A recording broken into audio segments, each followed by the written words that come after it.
Hello, welcome into FinTALK with Jacquie and Martin. I'm Martin Houston, the Senior Director for Membership Growth for Alabama One, and this is Miss Jacquie Johnson. She's the Director of Financial Wellness and Outreach. It's been a while, Jacquie, but we're so excited to be back talking about financial issues and subjects that can help our members and others. And today we're going to focus in on ways to reduce your spending. Why do we choose that? Because during COVID, there was a lot of extra money, stimulus money, as well as extra money in unemployment benefits and several other ways. So people had a lot of extra money over the past 15 months or so. And like most of us, extra money meant extra spending. And now things are going back to normal. And so we want to help them be able to break that habit if they formed it, or get it under control if it's getting out of control.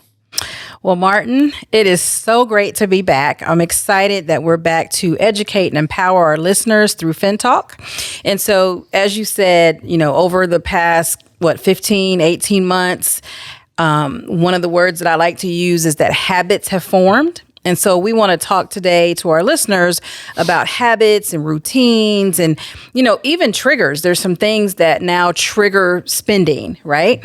And so we want to focus on that, but let's work together to redesign those habits, redesign what we've all kind of fallen into. So I'm excited today to be here. Well, you used the term habits several times. Mm-hmm. So some of our listeners or viewers may be going, what habits? Right. So kind of tell us what habits or what does that have to do with reducing debt when you speak of habits? Sure. And, a lot of times people think habits are a bad word and it's not really meant to be bad. It's just saying, what do we do to form habits that are healthy to reach our financial goals? And so when I talk about those habits, GreenPath is a company we partner with here at Alabama One.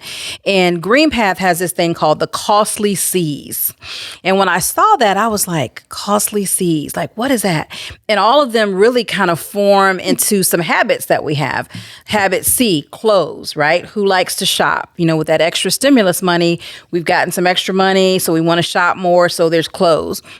Cars, coffee, cinema, cable, cigarettes, children, casinos, carry out, cell phone. So those are some of the costly C's that GreenPath mentions. And so, that's a lot, right? Yes, yeah. That is a lot. And so we don't want to try to cover all of those items today or the costly C's. Let's just focus on a couple of them, and I'll let you kind of take the lead on which ones you want to focus on. Well, I'm going to, raise my hand to this whole habit thing and what we've done over the last 15 to 18 months in our family, and that is carry out. Eating out, right? That big C, the carry out word. See, I didn't hear that when you said it the first time. You didn't hear it? Yeah, I didn't hear carry out.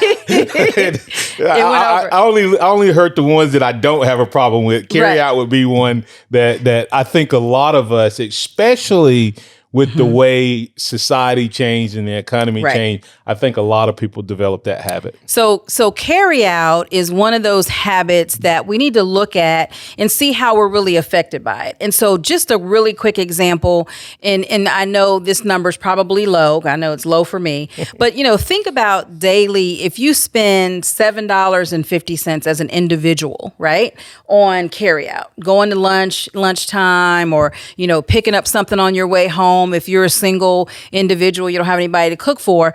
Well, $7.50 a day, 5 times a week is $37.50, right?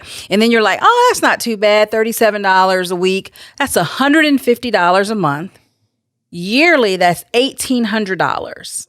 That's a lot of money. That is, and it adds up. And you and I both know that chances are you are not getting a carry out for $7.50. That's exactly right. And so that $1,800 could do a lot of things a lot different. That doesn't mean you don't need to eat, but I'm sure you have some ideas about how to help offset that. Yeah, and just really, because we all like convenience and we all want to be able to say, I had a rough day, let me just grab something really quick. And that's fine. Let's just bring it down. Let's do 3 times a week, maybe instead of 5 times a week, right? Okay. So if we do 3 times a week, that brings $22.50 versus $37. Then that brings